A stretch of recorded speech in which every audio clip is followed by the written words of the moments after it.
From the East and the West, you've heard others, but now you've tuned into the best. This is a Prime Wave Media production.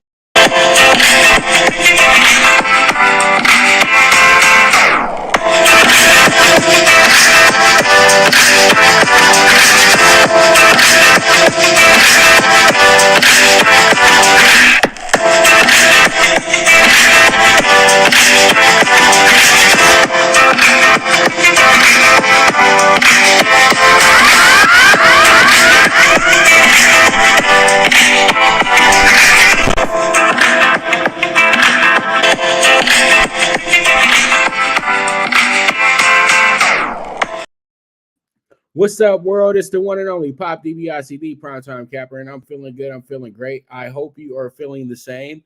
And it is time for the premier sports betting show, the Primetime Angles. So, man, it's already been a big day in sports yesterday and today. New on the news wire, and let's go ahead and jump into it right away. And up first, what do we have here?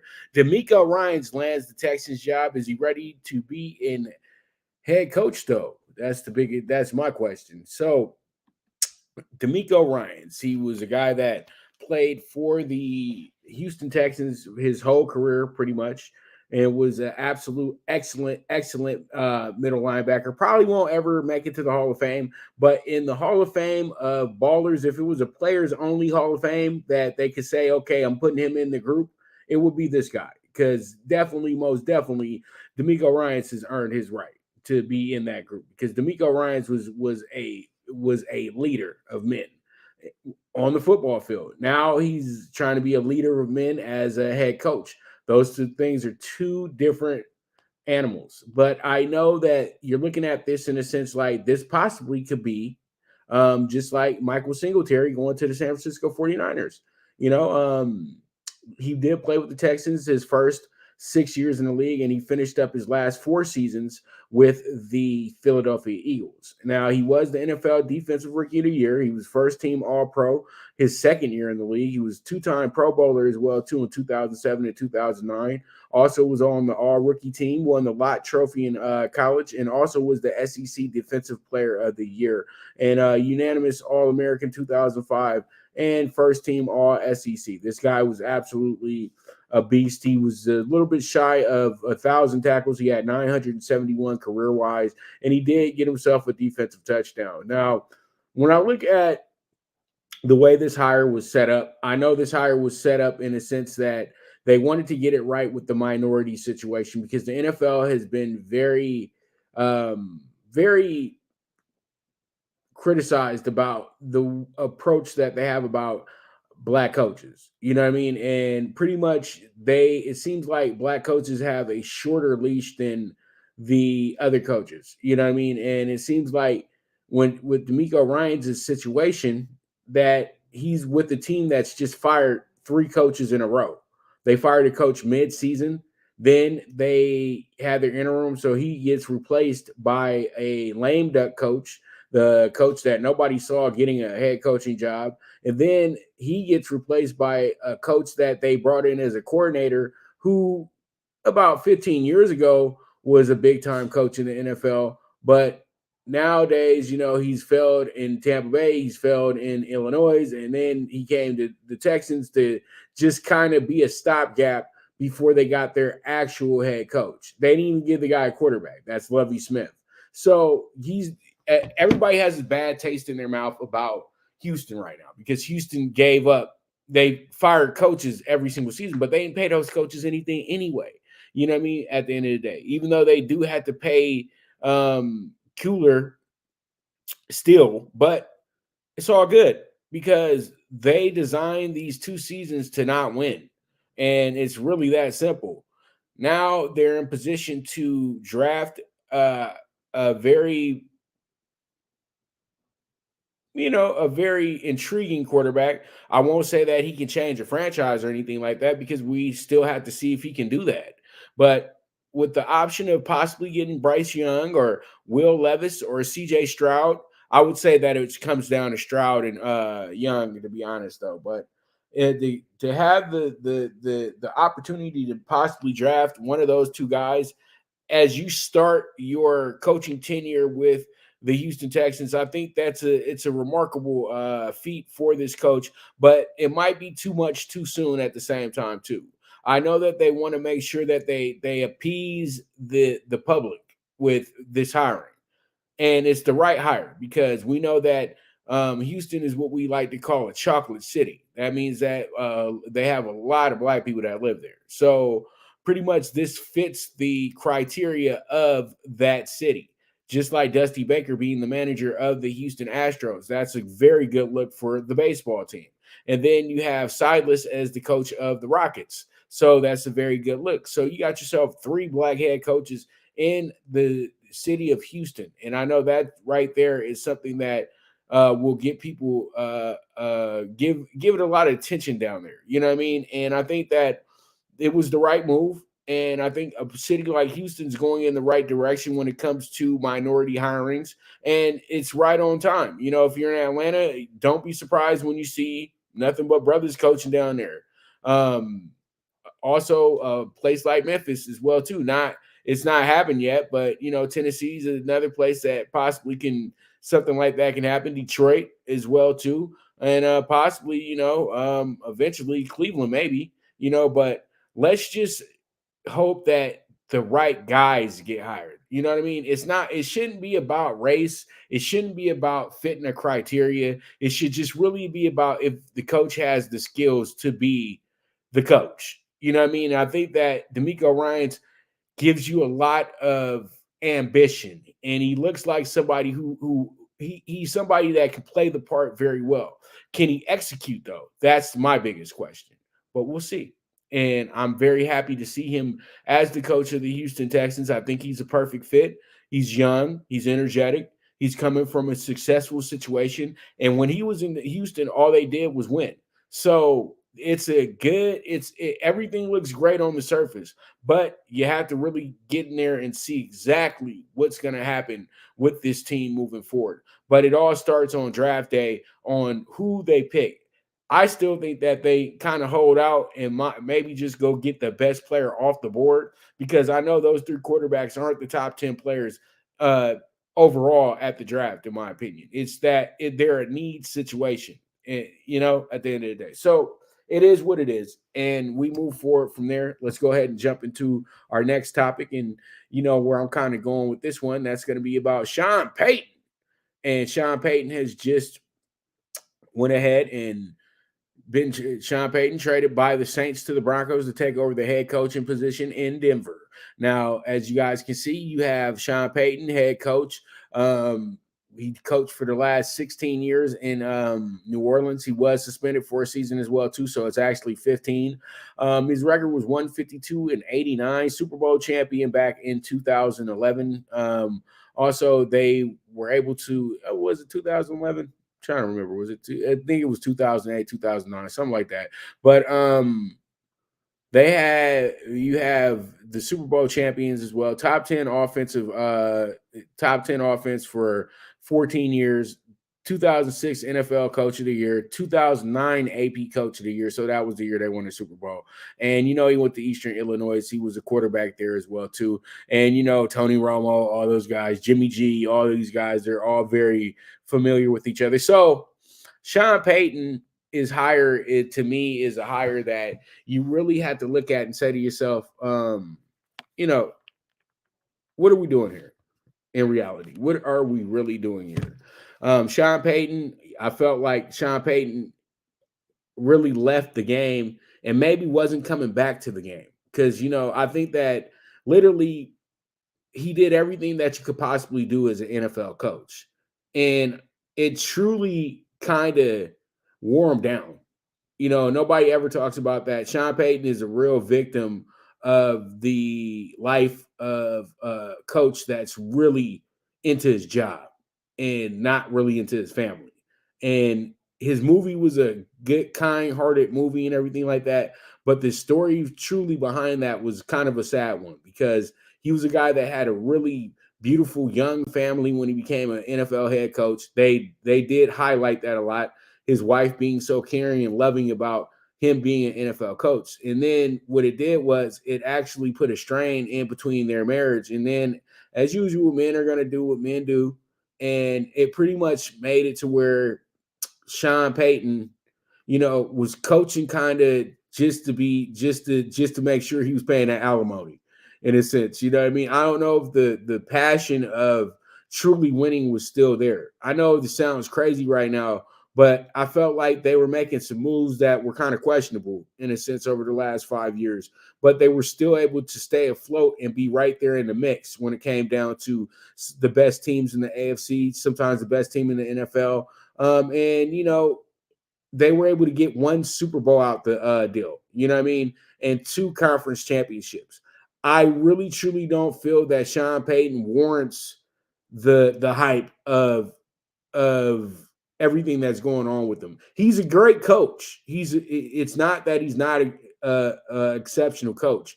It's that he is a coach that is a great coach to beat in a game.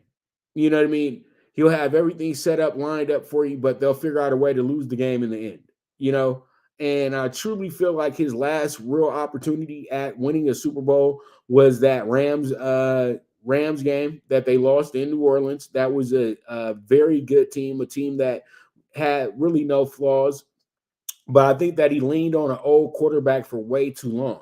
And then by the time Drew Brees left, he really didn't have an option to, make the team much better. He went and got Jameis Winston. Jameis Winston gets hurt, and things got a little nasty. Things got a little ugly for New Orleans. And, Sean Payton just was kind of going through the motions. And then he hands the team over to the defensive coordinator in Dennis Allen. So, I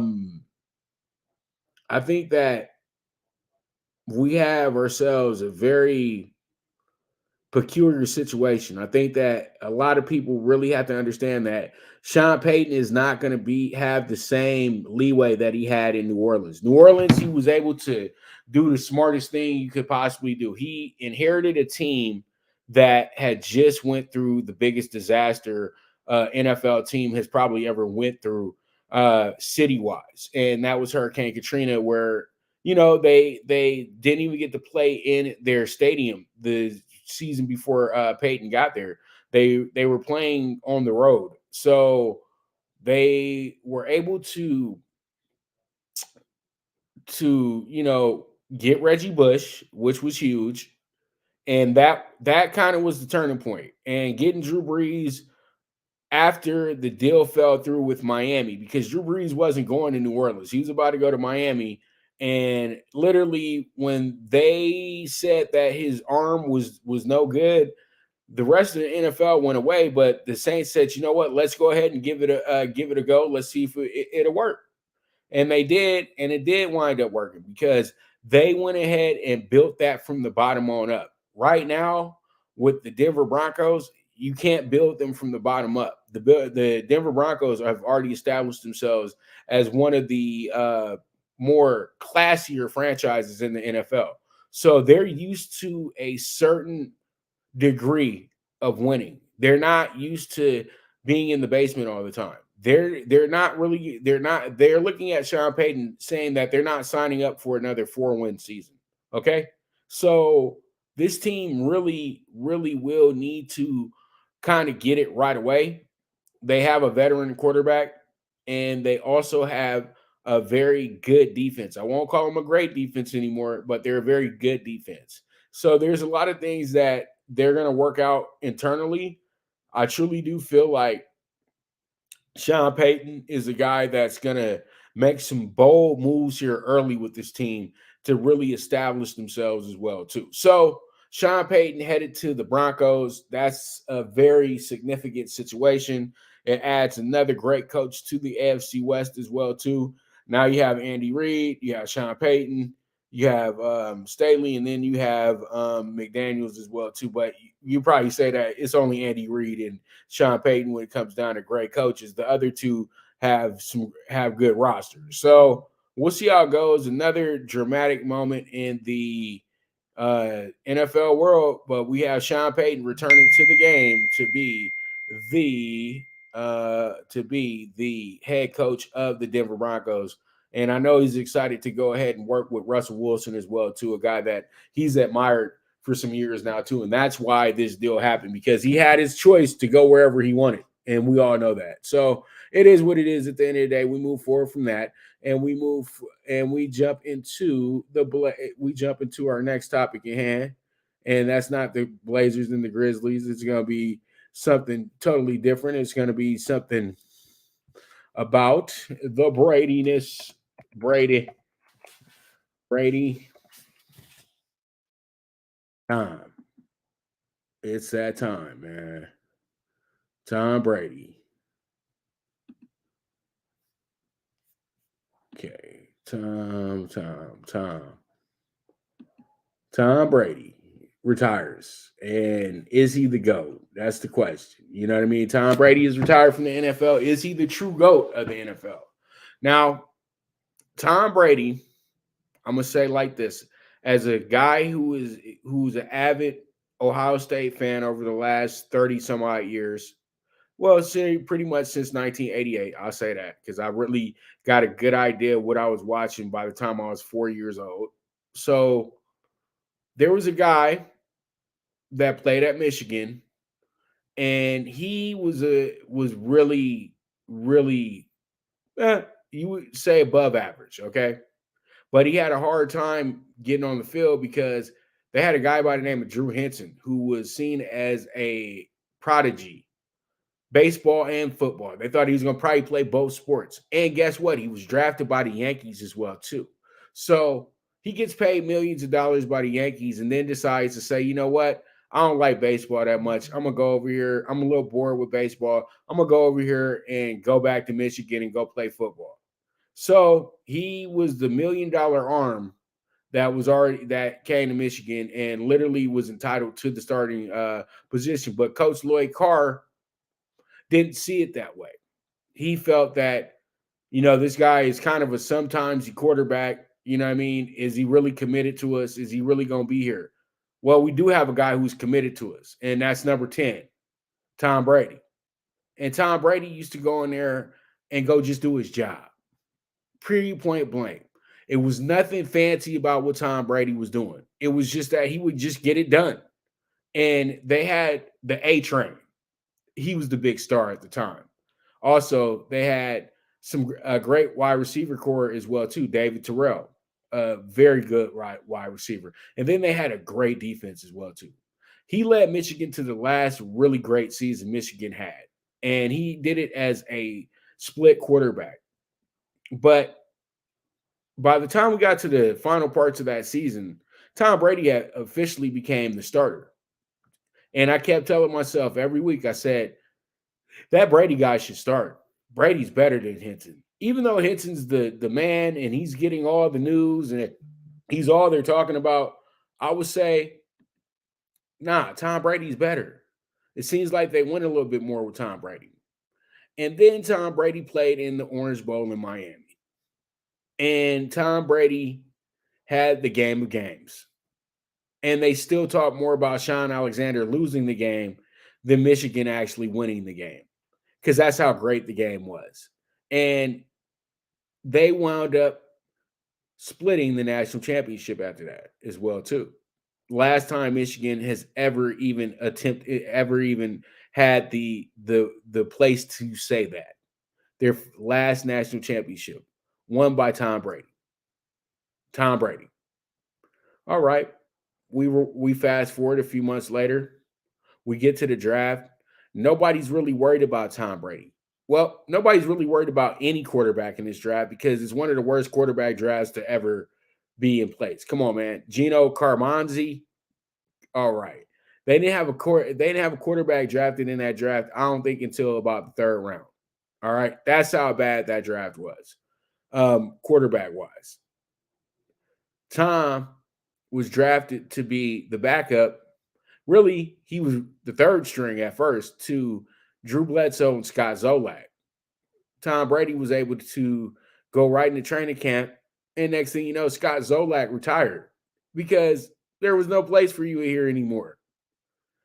But Drew Bledsoe was still there. And Drew Bledsoe was a Pro Bowler at this time. Drew Bledsoe was an MVP in the NFL. Drew Bledsoe had played in the Super Bowl before. But there was a brand new coach in town named Bill Belichick. And Bill Belichick, you know him. You know his history. Bill Belichick's the same guy that said, bye-bye, Bernie, in Cleveland. So he was never scared to replace a quarterback if he felt another quarterback was better. But Brady wasn't ready yet. So there's a game against Buffalo.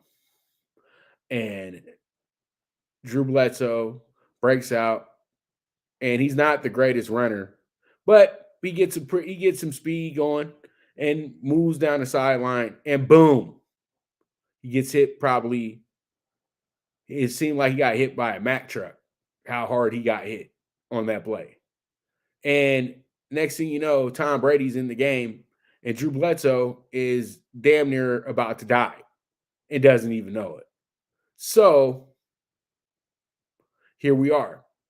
Tom Brady takes over the Patriots and never looked back.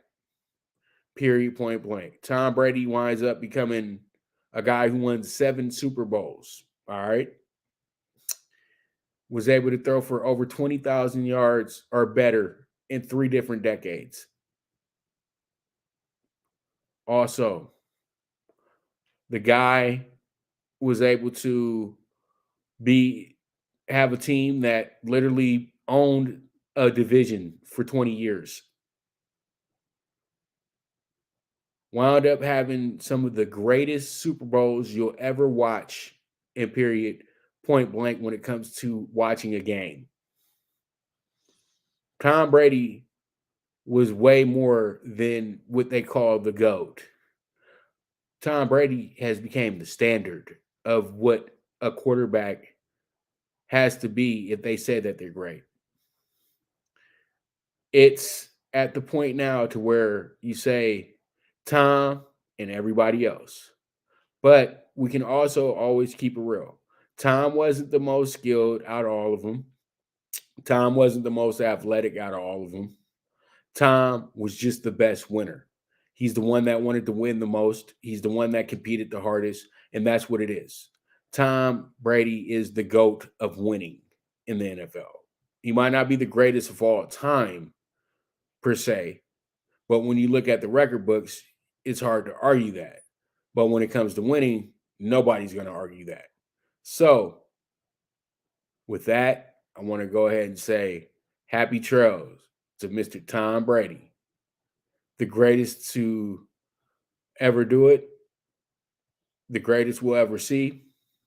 Or as Bret Hart would say, the best there is, the best there ever was. And man, the excellence of execution. Simple and plain. All right. With that, we're going to go ahead and take a quick commercial break. And when I get back, we're going to go ahead and jump into the Lakers, and then we're going to go ahead and talk some NBA.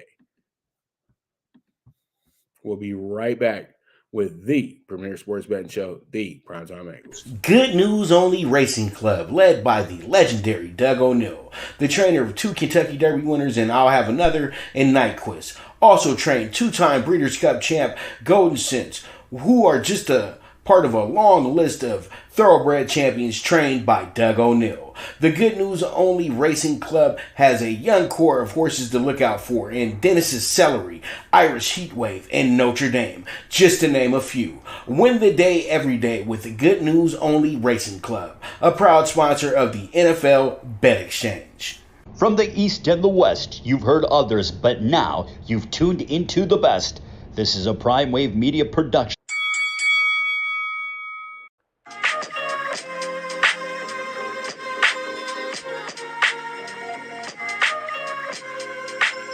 Tune into Big Wave Boxing every week with a brand new guest with the one and only Pop DiBiase, the Primetime Capital, getting the best boxing stories, best boxing angles, and the truth when it all comes down to the sweet science. Tune in to Big Wave Boxing on the Prime Wave Media channel on YouTube.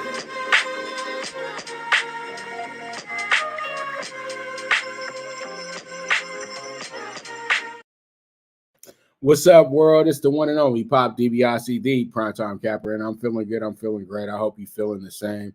And man, it's just another one of those days today, right? We are looking to win the day, man. That's what we're really looking to do. And you know, we got some really good looks going on here. And I feel like that we can really put ourselves in prime position to really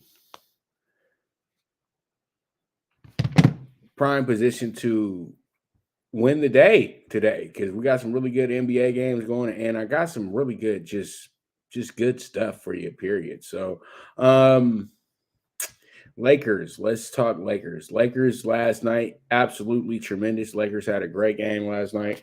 I know everybody, we all enjoyed it. The Lakers played magnificent basketball. They were I would say that the Lakers were very focused last night on getting a win. You know what I mean? And I just think that a lot of times the Lakers a lot of us, we get a little sidetracked. We get a little too spoiled sometimes with the Lakers, and you know how our expectations of the Lakers as well too. And I think that now we can hold them accountable. I think that the Lakers, probably we all kind of misconstrued exactly what the Lakers were to start the season off, to be honest, because seriously, the Lakers are a team that really is good. They're the fifth best scoring team in the NBA, okay? And then they have LeBron, who's playing absolutely out of his mind right now at this moment. And so the Lakers are in position, as I keep saying literally every day on this show, to finally start making moves to get themselves to the playoff picture. And if the Lakers get in the playoffs, they're moving. They're going to be winning games in the playoffs. But the Lakers really had to tighten up, man. Because last night the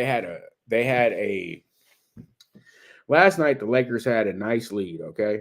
They had a nice lead last night, in my opinion. And I think that all in all, they really messed up last night because they won the game, but they had to make sure that we all know how confident we can really be in them. You know what I mean? Like the Lakers were up 6 points in the final minute of the game and figured out a way to damn near lose the game. You know what I mean? And that's what killed me, is that they tried to figure out a way to lose the game last night, and they still didn't do it. And what happened is that just because the Knicks are just as bad at closing as the Lakers are, the Lakers were able to win because Julius Randle thought that it was going to be okay for him to go ahead and just, dribble out the clock and literally throw the ball up after the shot clock went off. So the Lakers lucked out there because Brunson was the guy who was killing them. So LeBron and crew were able to finish off the job, win last night 129-123. And I thought that the confidence was starting to brew last night with the Lakers, for real. Like they were really like finally in tune with each other. And they played a lot better because Pat Bev's been good, but Pat Bev's been a problem too because Pat Bev keeps getting technicals, and that's a problem. But last night, when you look at the box score, LeBron had a triple-double. He was able to get 28 points last night, 10 rebounds, 11 assists in 42 minutes of basketball. Also, Anthony Davis came back around, had 27 points last night, had 9 rebounds, was plus 16 when he was on the court as well too. And he was able to have himself a pretty good game. Only thing that you didn't like with LeBron and AD were on last night, they combined for 10 turnovers together. So that wasn't good. But I was very impressed with Hachimura. Hachimura got the start last night, and he performed very well and played the most amount of minutes behind LeBron. He wound up getting 19 points and 9 rebounds last night. He got to a little bit of foul trouble, but that's okay. But that 19 points is exactly what the Lakers needed to get that win last night. Dennis Schroeder did his usual Dennis Schroeder stuff. He got 12 points last night, hit a couple threes as well, too. And that's what's good about Hachimura. Hachimura hit 2 threes as well, too. So that's good for the Lakers. Trey Brown chipped in his usual 9 points as well, too. He did pretty good last night with 5 rebounds and 3 assists. Westbrook came off the bench 17, 6, and 8 when 36 minutes. He had himself a pretty good game. He did shoot over 50% from the field last night as well, too. Tommy Bryant had a good game, shooting perfect from the field. And Lonnie Walker was a little quiet. He didn't play that much because a lot of his time went to Troy Brown last night and to Schroeder as well, too. They kind of got the Lakers kind of got out of this 3-guard setup that they were doing. And I know that they're kind of working back Lonnie Walker a little bit slowly, but they're not going to rest him because he was out a little bit longer. But Wayne and Gabriel, who had a great night in Brooklyn, was actually out last night. And Toscano Anderson, hopefully he's probably a part of whatever next trade that the Lakers have brewing. I don't really see the value in him. And with Hachimura coming to the team, I think that Gabriel has outplayed him in a sense. So whatever package deal the Lakers have going next, I think that Jat should be a part of that. Toscano Anderson, he just doesn't fit what the Lakers are doing right now, in my opinion. Possibly they could waive him and he could just go back to Golden State and be on their bench, being a celebrity or whatever he thinks he is. So pretty much with that, the Lakers had themselves a great game. When you look at the Knicks stats last night, Brunson was incredible. 37 points last night. Julius Randle got 23. RJ Barrett had his 13. Quentin Grimes had 12. Quickly was pretty good off the bench last night, 19 points, and then Hardenstein got 16. So literally they had 5 guys score last night, all in double figures. Obi Toppin, once again, very, very low effort. You know what I mean? They kind of went just 6 deep last night. The Knicks, so it happens, you know what I mean? Because I'm looking at the minutes right now, and there wasn't a lot of minutes. There was literally only 6 players on the court out there last night for the Knicks, and the Lakers kind of did the same exact thing last night as well, too. They literally just had 6 players out there. Everybody else kind of got some spot minutes. So it is what it is at the end of the day, man. And the Lakers get themselves a great win. And let's go ahead and talk real quick about the playoff picture. The Lakers find themselves now sitting in the same spot at 13, 24, and 28. Losing those 2 games in a row to Boston and Brooklyn kind of set the Lakers back just a little bit, but they still are only 2 games out of the 10 spot, and they are now 3 games out of the 7 spot and the 6 spot and the 5 spot. So, and they're only 4 games out of the 4 seed. So the Lakers are not far out of this thing. Yeah, they're 24 and 28 right now, but they have teams ahead of them that are 26 and 26. So it doesn't take very long to catch up with these teams, especially with teams that are actually falling apart at this moment. But the Lakers get a day off, and a lot of these teams are going to play tonight. Are they going to win? Maybe. Or, maybe win, lose. I don't know. But you know what? At the end of the day, the Lakers find themselves in position 3 games out of actually being right here in the mix of things. And when I look at how this is setting up right now I feel like the Lakers are the only team that's on the outside looking in out these 5 teams that are left over that can make it into the play-in. Okay, I think that New Orleans is very good. They have a game with New Orleans come Sunday. I think, is it Sunday or maybe Saturday? Yeah, it's Saturday. They have a game with them, and when in that game, I feel like that's one of the more important games for the Lakers because they can go ahead and win 2 games in a row on the way out of this road trip, and then they start a pretty good little run at home with teams as well. This to me has to be the Lakers' best month of the season. It truly does. I really feel like the Lakers, if they can go off and they only got so many games. I think they got about 10 to 12 games this month. I think that if they go, say maybe win 8 out of 12 of them, they should be right there in the mix of things, in my opinion. So the Lakers are back tomorrow night going against the Pacers, another struggling team. I'll have a nice little preview for you guys on where we go and all that good stuff in that spot. So there it is. There it is. Let's go ahead and jump into our NBA Wednesday night. NBA Wednesday night presents a very fun schedule for tonight. Also, news in the NBA, if you are looking for the Washington-Detroit game, that game is actually postponed because of weather. That game will be made up on a later date. I don't think that they're going to make up for it right away, but that game was postponed because the weather coming out of Dallas last night, and the team that was flying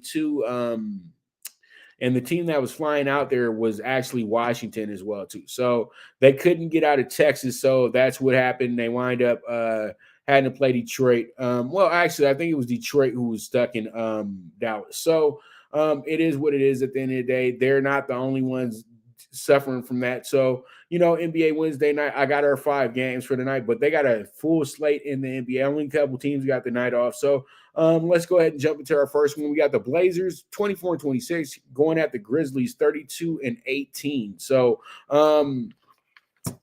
I really do like what this game looks like tonight. I think that we have ourselves a very, very, very good game between these two teams because they're two teams kind of going in two different directions at this point. You have a Grizzlies team that's very good at home, and then you have a Blazers team that's kind of middling on the road right now. So, you got this Blazers team coming in here right now 10-15 on the road, and they're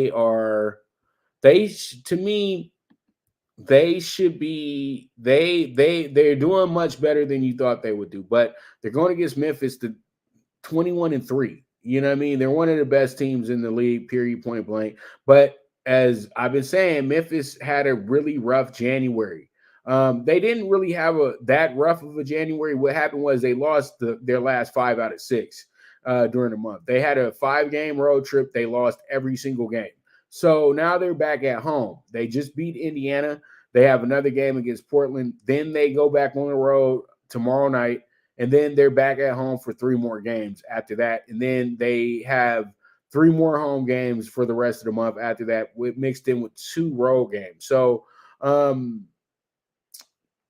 they look to really start getting back to where they wanted to get to because they were the 1 seed. And once they lost, they kind of things just fell apart for this team.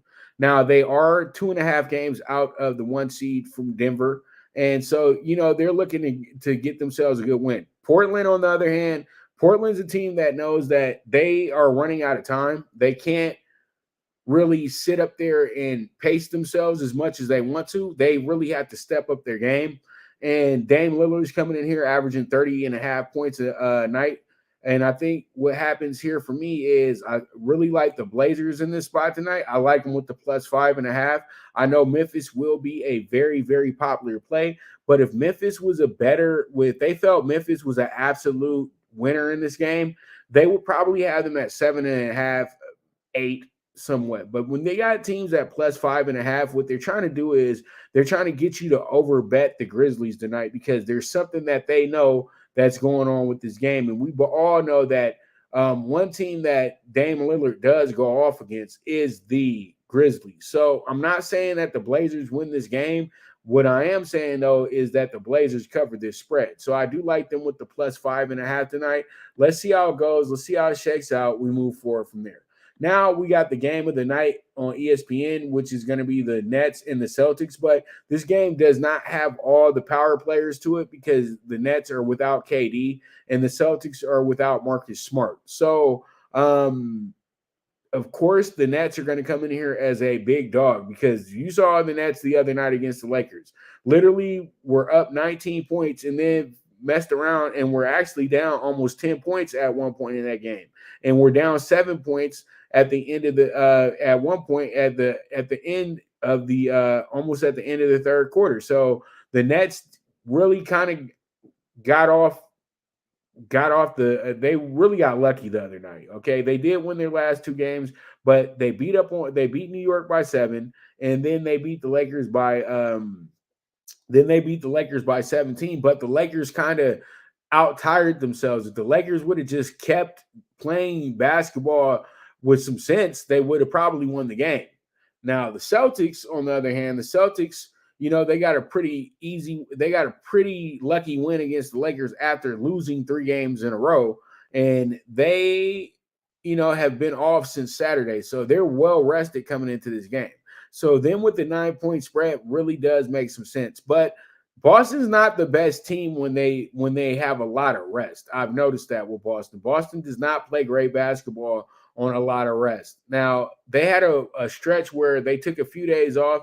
They wound up losing 3 in a row. This is last time I've seen that. So their team really does need to step it up in this game, and they know that they play on a different level, though, when they play Kyrie and the Nets. They really try to beat them down, and I think that tonight is going to be no different. And I don't really, me, when I like a 9, that means that I feel like this team is going to blow them out. And that's why I feel tonight. I feel like the Celtics are going to blow out the Nets tonight. I'm just going to keep it real.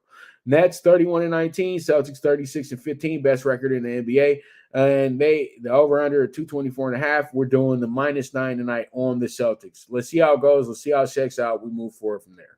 All right, let's go ahead and jump into the Warriors and the Wolves. This might be the best game in the Western Conference tonight. You have a Warriors team that is now sitting pretty at the 5th seed in the NBA playoffs, and then you have the Minnesota Timberwolves, who are sitting at the 8th seed right now, a team that literally was like right above the Lakers a few games back. Now they went on a little bit of a run, and now they find themselves in the 8th seed, but they're still in a play-in position.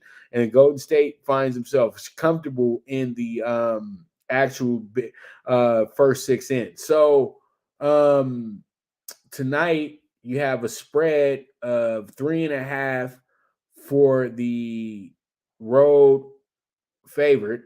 And, it's a dangerous situation when you have Golden State as the favorite on the road, because Golden State is still a bad road team. I don't care what anybody says.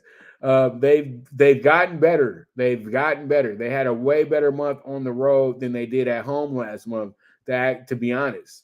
So to me, this team, damn, trying to get y'all them stats. Because I'm trying to show exactly where I'm trying to get you guys the numbers real quick on Golden State at home. So Golden State at home, I was going hard on them. So, I know. So pretty much, they have been atrocious on the road. They really have. And they won the other night. And it was good because they really won that game. They really took care of their business in that game. They really made sure to get the job done. And I think that they are actually starting to care a little bit more now, because before it seemed like they just didn't care. Now they do care. They're 6-18 now, okay? So they have won their last 3. You know what I mean? They're 3-1 now on the road. You know what I mean? After being 3-17 for some time, they don't even have the worst record on the road anymore. That now belongs to San Antonio and Houston. They're split with 5 wins apiece. So the Warriors, tonight's game, going against this Minnesota team who's not a great home team. Let's just keep it real. But Minnesota's probably playing their best basketball right now, because they struggled, but they found a way, because last month they finally were able to get some flow. You know what I mean? They did wind up winning 11 games last month, okay? And they only lost 5. That was good, because they had a lot of different issues before that. And they went on a few winning streaks as well, too. So that was good. They won 3 in a row, 4 in a row, and they won twice in a row a few times as well, too. So they were consistently winning. So that's why they've been able to get right back into the mix of things. So with this one tonight, I truly do like the over here in this spot. The over 238 in this spot looks like a very, very strategic play. I think that's probably the best play in this spot. So we'll see how it goes. We'll see how it shakes out. But Warriors, Wolves tonight, very good game. And if you do like a dog here, bet the Wolves, because I'm telling you right now, it's easy to fade a team that's 6-18 on the road. If they win, good for them. But seriously, you're getting plus money on the home team tonight against a team that's 6-18 on the road. Once again, they're 6-18 on the road. Why would you trust that? Period, point blank. You got plus money going tonight. They are literally giving you some charity. Let's go ahead and see how it goes. Let's see how it shakes out. We move forward from there. All right, so we move on. Let's go ahead and talk about the Raptors and the Jazz, and probably one of the more under the radar games tonight. Like, this is a game nobody really cares about, but we gonna talk about it because this game is really a good game when you look at the rosters. But when you look at the locations, you like, I don't know about this one. So I'm looking at this, and you have a Raptors team that was able to kind of be a little bit better at the end of the month, but they did drop the last 2 out of 3. But in reality, they won the last 3 out of 5. You get what I'm saying? The last 3 games they went 1-2, but in the last 5 games they really went 3-2. You know what I mean? Because they had 1-2 in a row before they lost to 2 out of 3. So they kind of had an even month last month. Their month was very the same. You know what I mean? They won 7 games. They wound up losing. I'm looking at it now. They wound up losing 9. So they went 7-9. They had 2 3-game losing streaks in the process as well, too. So, the Raptors are just trying to keep themselves in the race. You know what I mean? Because they're in the playoff race as well, too, but they're not in the playoffs. So they want to keep themselves afloat. They're sitting right now at the bottom of the toughest division in basketball, if you really want to talk about it. You know what I mean? Because they got 4 teams that all are in good shape right now in the playoff positioning. Toronto's sitting at 12. Toronto's is a game out of the playoff spot. Now, Indiana has been struggling a little bit lately. Same thing goes with Washington, but that means absolutely nothing today. So that means Toronto got to really pick it up because they don't want to keep, just slamming their head against the wall. You know what I mean? So we'll see how this one shapes up.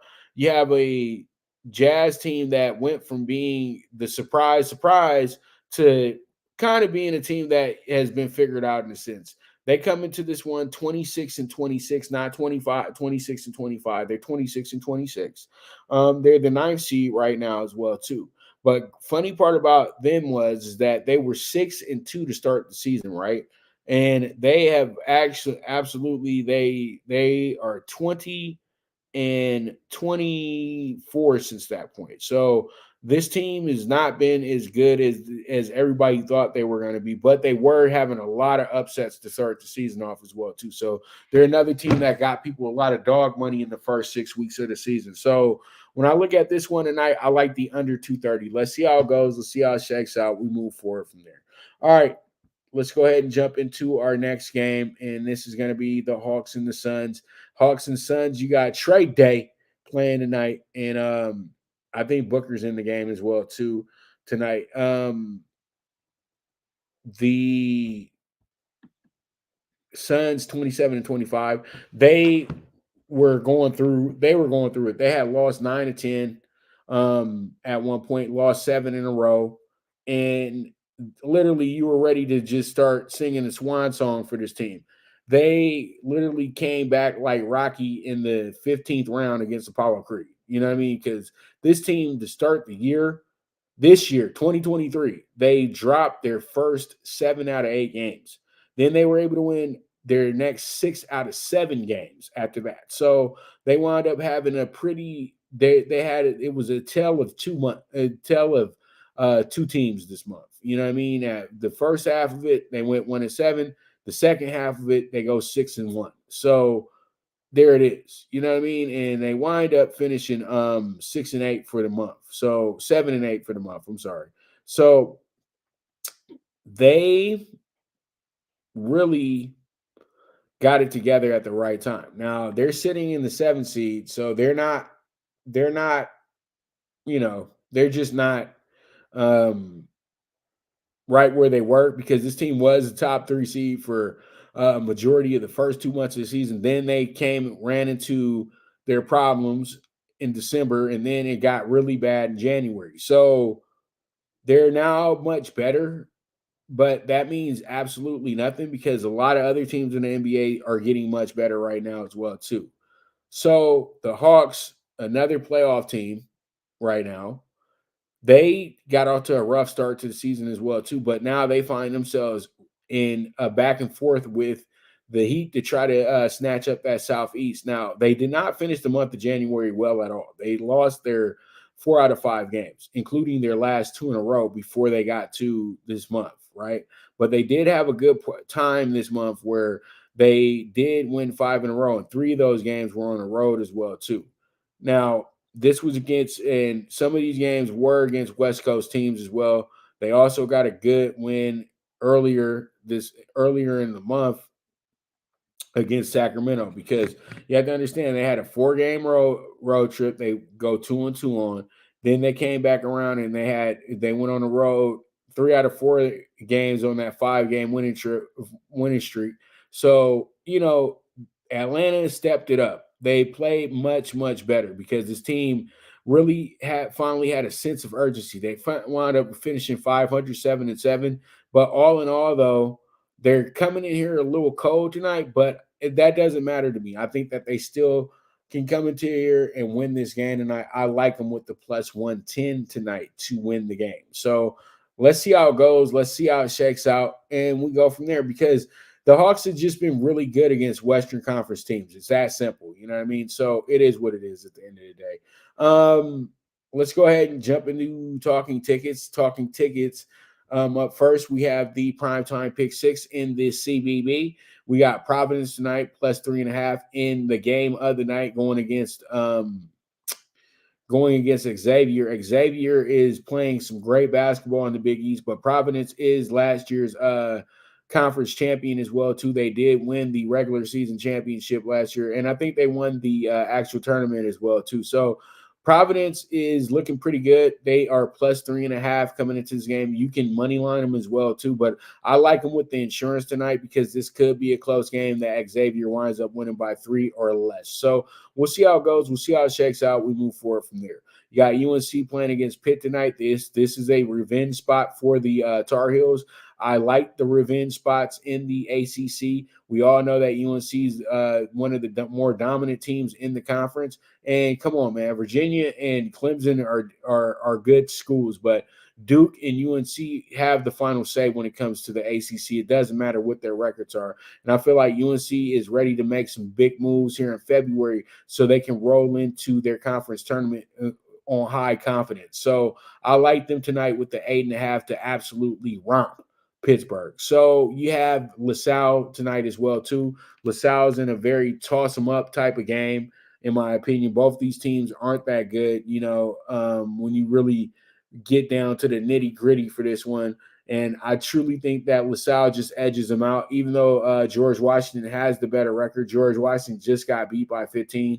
And in and they did win 3 games in a row prior to that. But all those games were fairly close, and 2 of them were at home. All right. So they're back on the road again, and they got smoked on the road in their last game. I feel like LaSalle, they're kind of going through the motions a little bit right now. They're on a losing streak as well too. So I think, they're ready to snap this 5-game losing streak tonight. And there it is. That's why I like them with the plus 110, because they're just more than due for a win. These games have been close. They only got blown out in 2 of them. The rest of the games they could have won. You know what I mean? So we'll see how it goes. We'll see how it shakes out. But I'm taking LaSalle tonight with the plus 110. All right, we got Minnesota tonight playing in a game where, they're not supposed to, they're not seen as a team that can win the game, but they're playing Rutgers. So anything can happen when you're playing Rutgers. Rutgers is playing good basketball this year, but come on, it's still Rutgers, man. 14-7. They are very susceptible to lose to Minnesota. You know what I mean? But I think Minnesota just covers for it. So Minnesota just lose by 13 or less, and we're good to go. Okay, buddy? All right, so we're taking them with the plus 15. Then we have Bradley with the -6 tonight. Bradley is playing in their Missouri Valley game. And Bradley, to me, is my favorite to win the Missouri Valley this year as well, too. I think that they're probably the most focused team in the group, but it is a tough game because they are playing against Southern Illinois, who does hold the best record in the conference other than Drake. But see how the Missouri Valley Conference works. When teams are at home and they get themselves a nice little run going, they can go ahead and really crush teams. Bradley, on the other hand, has won their last 2 games in a row and their last 3 out of 5. And they were able to get a good win over UIC last time on the road. And I know it seems like I'm kind of tripping a little bit here, but I think Bradley has enough. I think that it's going to be an over bet here. Nobody's going to believe that Bradley can win this game by 7 or better. I think they win the game by 10. So that's why I'm taking them with the -6. Let's see how it goes. Let's see how it shakes out. We move forward from there. All right, and then we end up with Wofford. Wofford is a good little play tonight. Wofford's going against ETSU. ETSU is always a danger, but I like them more on the road. Tonight, I like Wofford because I think Wofford steps it up, and probably ETSU thinks that they might have an easy mark here, even though that Wofford is the favorite here. It's still the Southern Conference. So, the home team to me always is the favorite, in my opinion, even if the lines makers make the road team the favorite. So Wofford has to go in there, handle their business, and I think they will. So that's why I'm taking them with the -160. We'll see how it goes. We'll see how it checks out. We move further. We move forward from there. All right, we got ourselves the DogDay PK4. I love East Carolina with the +280 tonight. Also, we got UMass tonight with the +215 going against George Mason. ECU's playing against South Florida at South Florida. We got Florida at home going against the number 2 team in the nation in Tennessee tonight. That's a big arch rival game. So Florida is going to be all in. And I think what happens tonight is Florida figures out a way to terrorize them in the Terror Dome. So we'll see how it goes. We'll see how it shakes out. But I'm taking them with the +190. And then we have UIC, University of Illinois of Chicago, tonight, +210 going against Illinois State. So we'll see how that one goes, see how it shakes out. But I do love it with the 107-1 DogDay PK4 ticket for you guys. So we'll see how it goes. We'll see how it shakes out. And hopefully we get ourselves a nice ticket home here with the 107-1. This is a bad man right here, boy. I'm telling you. And when these ones hit, this is $10 for $100, man. So, not even $10 for $100. It's $1 for 107. It's $10 to get yourself 1,070. Stop playing. You can get 500 off of a $5 bet. Let's see how it goes. Let's see how it shakes out. We just trying to hit ourselves a 500-foot grand slam. That's all we trying to do, y'all. That's all we trying to do. And it's like damn near like with 2 strikes left to go in the game. You know what I mean? With 2 strikes and 2 outs left to go in the game. You know what I mean? So let's get it. All right. So we have ourselves the super high 27-1. The Blazers +5.5 tonight. The Celtics -9. Also the over 238 with the Warriors and the Wolves. The under 230.5 with the Raptors and the Jazz. And then we close it out with the Hawks with the +110 on a 27-1 ticket. And I like it. And I hope you like it too. So I think that this is some good money for all of us tonight. And hopefully we can cash out at least one of these tickets tonight, because last night we missed the CBB PrimeTime PK6 by 1, and we missed the DogDay PK4 by 1. And then we missed the Super High 5 by 2. So we were close. So tonight, let's go ahead and finish the job. All right. So with that, that's going to be a wrap on the premier sports betting show, the PrimeTime Angles, with your host, the one and only Pop DiBiase, the PrimeTime Capper. And as I always say, bet with your head, not with your heart. The movement is moving, and I am gone.